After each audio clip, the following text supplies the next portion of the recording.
Everybody, thanks for watching. Just a quick reminder, the first 3 books of the Bible is now available: Genesis, Exodus, and Leviticus. So I was going to skip Leviticus and Numbers and go straight to Deuteronomy, but definitely if you watched them by now, you understand why, I didn't skip them. This is going to be a long series, probably take 2, maybe 3 years to finish it. But, let's get into this whole, Syrian thing.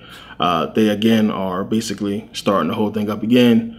And basically, time is running out for Assad to basically, give up, to basically go ahead and allow the Rothschilds to take over the country and install a central bank and basically enslave the people like they done in the other countries. There's a lot of people concerned about what's going on over there because of the involvement with Russia. And a lot of people, when you first start looking at Russia's involvement with this whole thing, and you just go back and just look at the history with Putin and everything that's been going on. He has been threatening for a long time to expose 9/11 and what happened with that. To expose the Rothschilds, he basically kicked them out of the country and all this and that, and exposed the central bank. And he was supposed to be starting this whole, new bank that's basically going to, help everybody out as far as them being enslaved to the Rothschilds. But, the more I dig into it, the more I look at the whole thing, I believe, Putin's involved with the whole thing. He's a part of the whole thing. And, when you see stuff like this and you see him meeting with the Jews, that tells you right there. I believe that he is the spy. And, Russia always talking about spies. There's always a big thing with spies when it comes to Russia. And that's what they do. That's what they're known for. They some of the best spies, them and the British. But Russia, that's what they do. They get in bed with these countries that are really enemies to the whole New World Order, and they act like they're their friends. But then, they basically feed intel, which is why Assad is, you don't see him and Putin super close. They're supposed to be friends, but Assad's smart enough to understand probably what's going on, but he really not in a position to just toss Putin away, especially when, Russia comes in and shows aid. But I think it's, just a setup. And them trying to give him time to basically do what he need to do before they eventually take over, and it looks like they will. But a lot of this stuff is just obvious. You got to just look at and pay attention when you start reading the reports on the whole thing. Okay, so you have America basically bombing this so-called chemicals weapons plant where they're supposed to be making chemical weapons. You have chemical weapons inspectors come in there, people who test for this stuff to see was it chemical weapons there, and they supposedly wasn't allowed in by Russian and Syrian forces. So, a lot of people say, okay, they won't allow them in. You have Britain talking about it. They won't allow these inspectors in. The whole thing is, what does the outside world need to worry about if that plant that they blew up, a while ago has chemical weapons? The whole point of America blew up the plant in the first place. They had to blow it up on intel, on proof that it obviously was producing chemical weapons. So you have Russia and Syria come out and say, well, there's no chemical weapons going on here. We think the whole thing is a setup, and that the chemical attack that people was talking about was launched by, these so-called, well, by America, you might as well say, but these forces, these militia that's running around in Syria, supposedly. And they're the ones who've been launching these chemical attacks and blaming it on Assad. And as I said before about Assad, the dude running for his life. Come on. Everybody is looking at Syria. All eyes is on Syria. One, why would you have a chemicals munition plant, up and running at any time where it can be discovered? That's one thing. Two, you got better things to do to be attacking your people or be worried about chemical weapons for what? For who? Who are you going to release chemical weapons on? And it's the narrative that they put out. They want to put it in the minds of the American people that this place is dangerous, to basically, get people to go along with the whole bombardment of Syria. So to me, you got to look at, everything. If Putin was who he says he is, as far as being, a person that's about freedom or getting the truth out as far as America, it's very easy for him to do so. You have RT.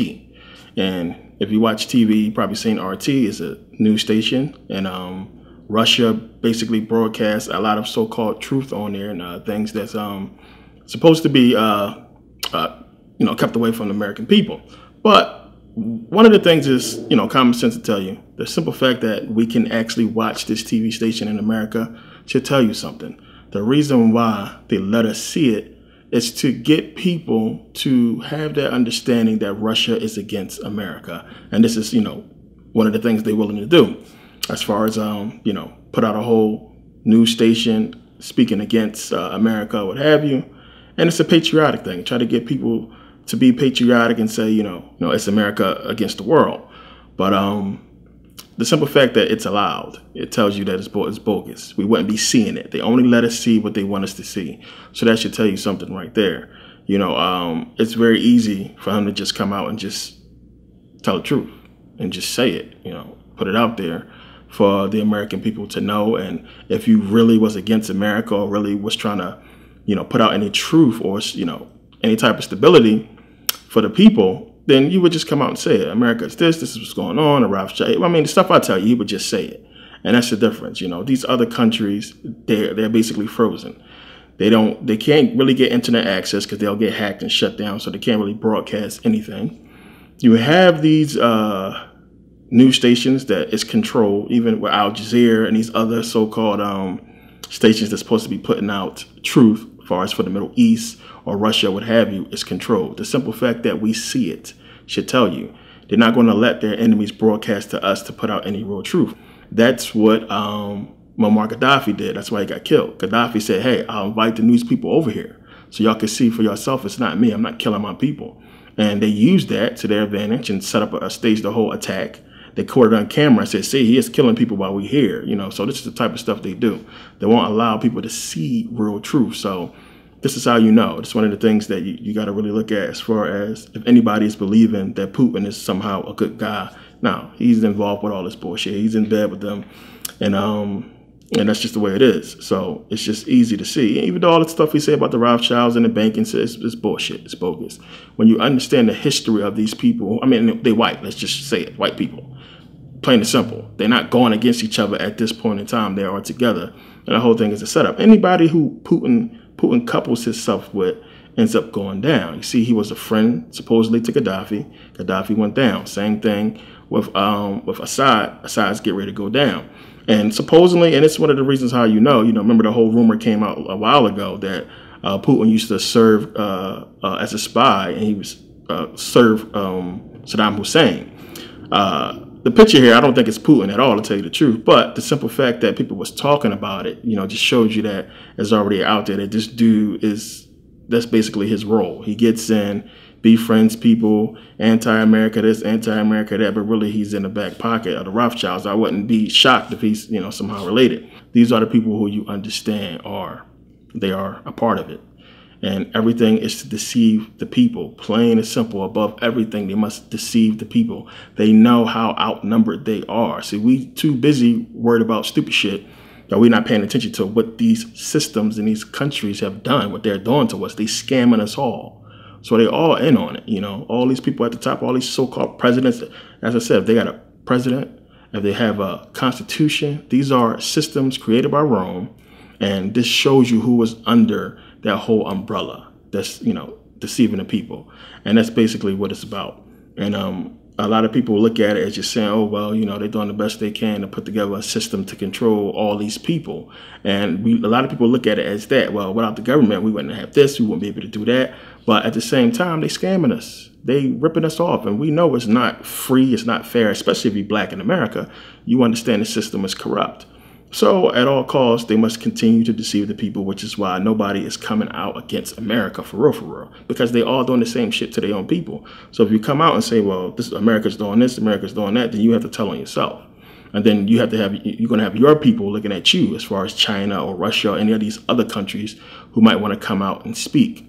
It's the same thing with Iran. I mean, they could come out and say it. I have Iranian friends, and they'll tell you how it was there and what's going on and how that system is. I've spoken to quite a few, and they understand what's going on there and why they fled.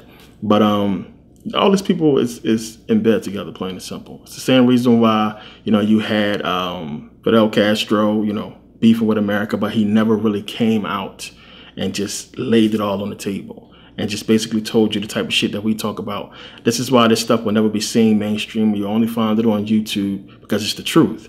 And nobody's going to come out and say, as far as these leaders, You know, it's all a scam. Social security cards, the birth certificate, they're ripping the people off, taxes, all that stuff. They raping people. We don't need fossil fuels. We can have freaking solar power. We have natural electricity in the freaking atmosphere. We can tap into that. We don't need to be spending all this money and billions of dollars on this. I mean, they're not going to come out and spit this stuff out. So you have now, and I just seen an infomercial on a flashlight that's run by water. I mean, come on. That should tell you something right there.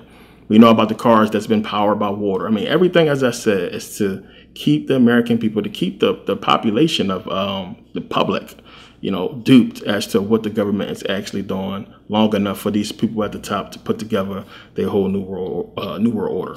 So what does this mean for us, for the American people? We just waiting, you know, waiting for Syria to fall, for Assad to fall, for them to, you know, take that place over and see where they go to next. North Korea or Iran or what have you. And to me, you have Putin right there helping the whole situation. And, you know, they're going to eventually fall, and, you know, so on and so forth. So, you know, a lot of people we've been talking about for years about this whole New World Order has already begun. It's very subtle. They know the word is out there. They're not just going to, you know, announce it's a New World Order. This thing is going to be taken over, and it's just going to be as if, you know, everything is normal. But you'll see things steadily change. And, you know, they're talking about in Syria now, trying to stabilize the country to have the people come back, all the refugees come back to Syria. And there probably was some talks about that, you know, behind the scenes, Assad basically giving up and getting these people back in, because it doesn't matter. It's just empty land if you don't have no people. You got to have people there to run that whole thing. So you have a lot of people who don't want to come back to Syria, that's refugees, because Assad is in power, because they're scared. Not so much they don't have confidence in him. They're just scared that as long as he is in power, America won't stop. They're going to keep trying to attack, and the place won't be safe. So a lot of people, you know, choose to flee. And you have a lot of people who just choose to stay because, you know, stay home. But for the most part, they already been in talks, talking about, you know, it's probably over $400 billion worth of damage to Syria already. It's going to take a lot of years of cleanup and a lot of money that I promise you the American people will pay for. And the corporations and companies that's basically running the whole thing is going to use their companies to go in there and fix the place up at our expense. So this is what they do. And then when it's all said and done, you're going to have an economy again backed by a Rothschild central bank, and the people are going to be debt slaves just like we are here in America. And, you know, they'll have so-called democracy and little freedoms and stuff like that that's going to make them happy like us, and they're not going to understand that, you know, what has happened. They're going to be happy. And for some people, that's enough until the real takeaways of freedom start to show up. People are not really going to understand how bad it is to have these people in power. And it's the same thing here in America. We don't really understand how bad it is to have these people in power until everything is taken away from us, and it's slowly happening already. So we already see what they're doing and how much they're taking away as far as our liberties, and, you know, how they're in all these different facets of our life. And it's just going to get worse, you know. And eventually, this is what is going to happen in Syria. And it's either going to be Assad caving in and giving up, or them, you know, probably blowing his brains out on in front of a camera, so everybody can see that he's gone and they can come back, which I think that's what's going to happen. And they're going to get those people back in and run that system. So as far as after that, you know, people worried about us going to war or what have you like that, you know, this is what, you know, we got to look forward to if or when Assad's taken down, if that's sooner or later. Because I'm going to tell you now, Iran ain't going down without a fight. And it's not simple. It's not easy for you to go, you know, like Syria and put spies or what have you. You see what they do. You've probably seen reports plenty of times of people, tourists, being locked up in Iran for coming in there. They don't play. So it's not going to be easy for them to do what they do in Syria to Iran. It's going to have to be a war. Now, they already used Saddam as a guinea pig to test how that war would go. And Saddam and them, you know, Iraq was basically slaughtered by Iran when they had that whole conflict. It's impossible. It's a place we do not want to go for war, and ain't no troops, American troops, trying to go there because they understand that, you know, it's suicide. You know, so the weapons, you know, the capability we have, it's something that they can use, of course, but then they would have to justify for what reason. Because you have Iran, who for years, sanctions, not being able to participate in so many different things. And to try to convince people that they somehow is a threat to America is going to be tough for them to do because they stay out of everything. They ain't stupid. So it's like you have to prove that I'm here, that I'm doing this. And they're trying to speak Iran into the whole thing by keep mentioning, if you pay attention to the media, if you're reading about all this stuff like I am, if you're paying attention, they always keep mentioning Iran in the whole conversation with Putin and Syria right now. So when Syria falls, that's probably where they're going to turn their attention to. Of course they will.